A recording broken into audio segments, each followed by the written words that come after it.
Scan now. Meet Sovi, your new AI study buddy.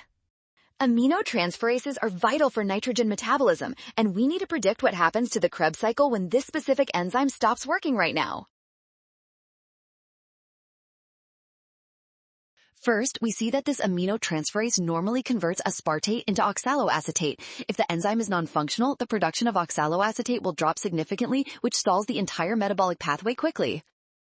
Next, oxaloacetate must combine with acetyl-CoA to create citric acid. Without enough oxaloacetate available, the cycle cannot produce citric acid, leading to a major shortage of this essential cycle intermediate. Finally, less citric acid means the subsequent reactions cannot occur. This results in less NADH being produced overall, making option A the only correct choice.